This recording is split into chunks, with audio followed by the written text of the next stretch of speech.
Hello, TED Women, what's up? Not good enough. Hello, TED Women, what is up? My name is Maysoon Zayed, and I am not drunk, but the doctor who delivered me was. He cut my mom 6 different times in 6 different directions, suffocating poor little me in the process. As a result, I have cerebral palsy, which means I shake all the time. Look. It's exhausting. I'm like Shakira meets Muhammad Ali.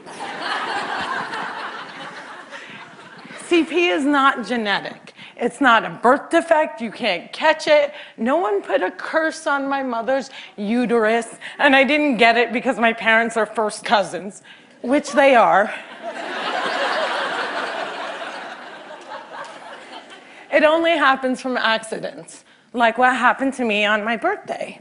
Now, I must warn you, I'm not inspirational.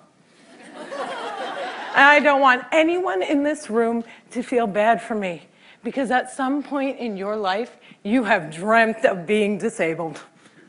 Come on a journey with me. It's Christmas Eve. You're at the mall.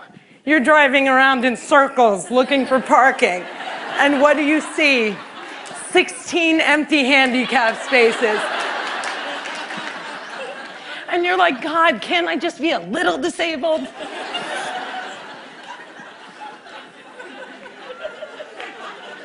Also, I gotta tell you, I got 99 problems and palsy is just one. If there was an oppression Olympics, I would win the gold medal. I'm Palestinian, Muslim, I'm female, I'm disabled, and I live in New Jersey.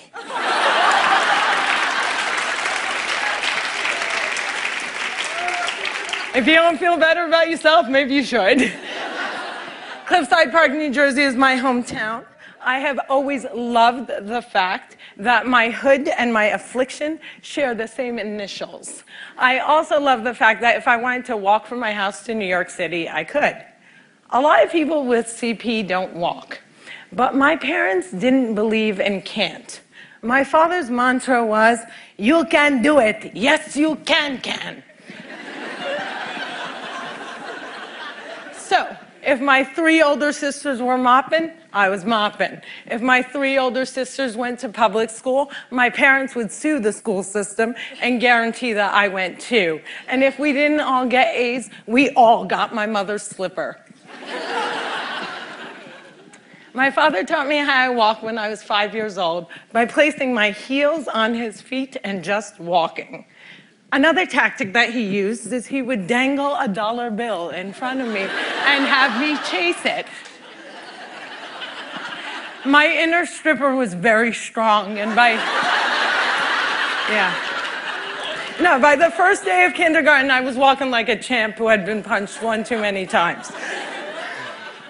Growing up, there were only 6 Arabs in my town, and they were all my family. Now there are 20 Arabs in town, and they are still all my family. I don't think anyone even noticed we weren't Italian.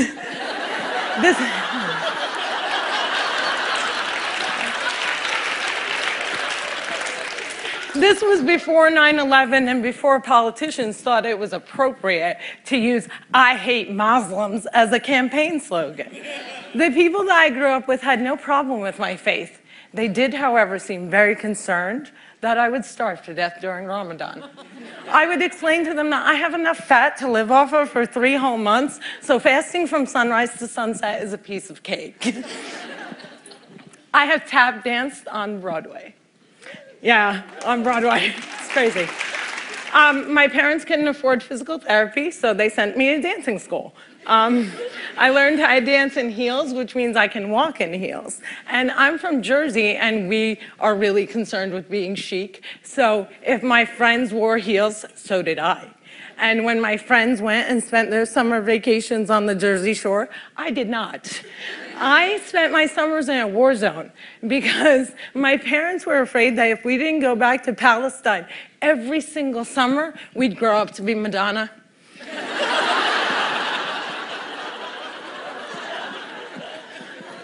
Summer vacations often consisted of my father trying to heal me. So I drank deer's milk, I had hot cups on my back, I was dunked in the Dead Sea, and I remember the water burning my eyes and thinking, it's working, it's working! But one miracle cure we did find was yoga. I have to tell you, it's very boring. But before I did yoga, I was a stand-up comedian who can't stand up. And now I can stand on my head. My parents reinforced this notion that I could do anything, that no dream was impossible. And my dream was to be on the daytime soap opera General Hospital. I went to college during affirmative action and got a sweet scholarship to ASU, Arizona State University, because I fit every single quota. I was like the pet lemur of the theater department. Everybody loved me. I did all the less than intelligent kids' homework. I got A's in all of my classes, A's in all of their classes. Every time I did a scene from The Glass Menagerie, my professors would weep. But I never got cast. Finally, my senior year, ASU decided to do a show called They Dance Real Slow in Jackson. It's a play about a girl with CP. I was a girl with CP. So I start shouting from the rooftops, I'm finally gonna get a part. I have cerebral palsy. Free at last, free at last. Thank God almighty I'm free at last. I didn't get the part. Sherry Brown got the part. I went racing to the head of the theater department, crying hysterically like someone shot my cat, to ask her why. And she said it was because they didn't think I could do the stunts. I said, excuse me, if I can't do the stunts, neither can the character.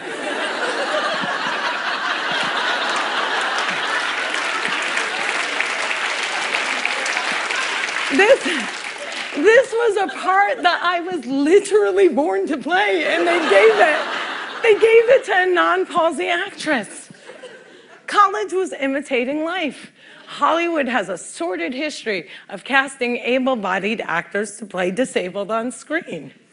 Upon graduating, I moved back home, and my first acting gig was as an extra on a daytime soap opera. My dream was coming true.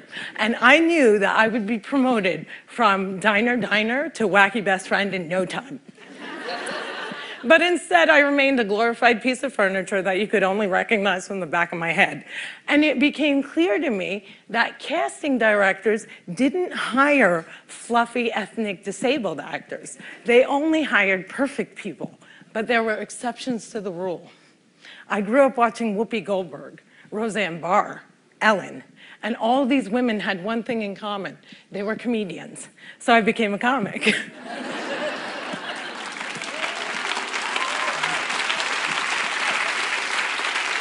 My first gig was driving famous comics from New York City to shows in New Jersey. And I'll never forget the face of the first comic I ever drove when he realized that he was speeding down the New Jersey Turnpike with a chick with CP driving it. I performed in clubs all over America, and I've also performed in Arabic in the Middle East, uncensored and uncovered. Some people say I'm the first stand-up comic in the Arab world. I never like to claim first, but I do know that they never heard that nasty little rumor that women aren't funny and they find us hysterical. In 2003, my brother from another mother and father, Dean Obidala, and I started the New York Arab American Comedy Festival, now in its 10th year. Our goal was to change the negative image of Arab Americans in media, while also reminding casting directors that South Asian and Arab are not synonymous.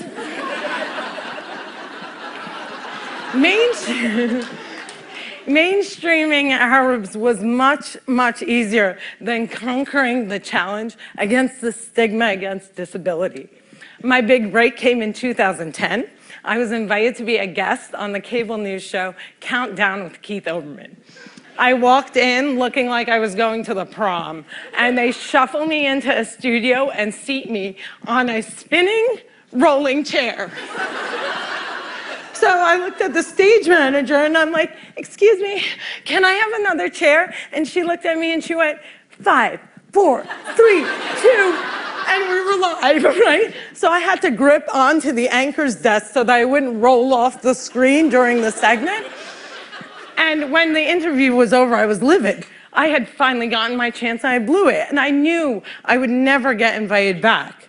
But not only did Mr. Oberman invite me back, he made me a full-time contributor and he taped down my chair.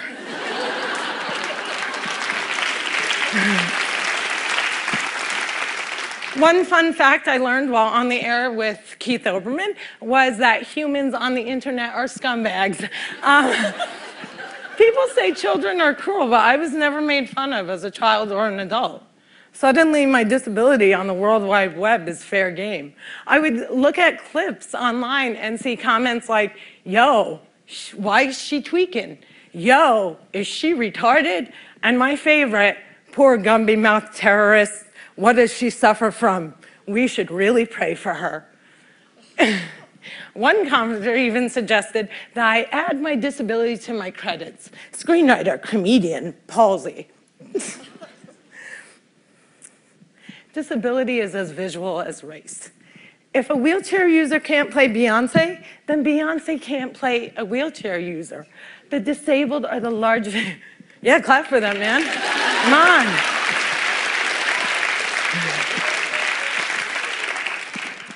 People with disabilities are the largest minority in the world, and we are the most underrepresented in entertainment.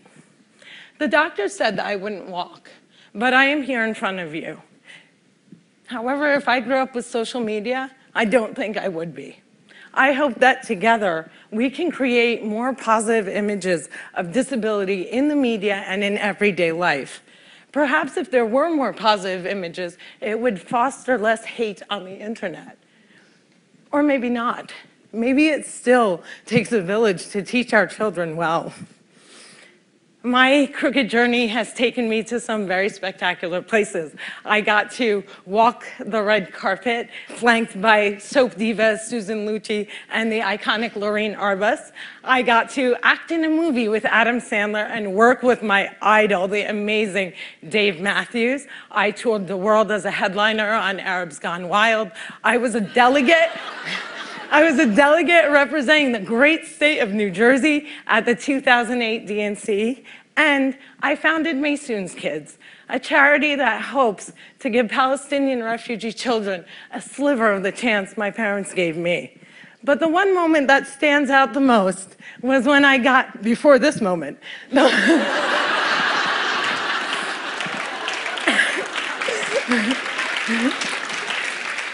but the one moment that stands out the most was when I got to perform for the man who flies like a butterfly and stings like a bee, has Parkinson's and shakes just like me, Muhammad Ali.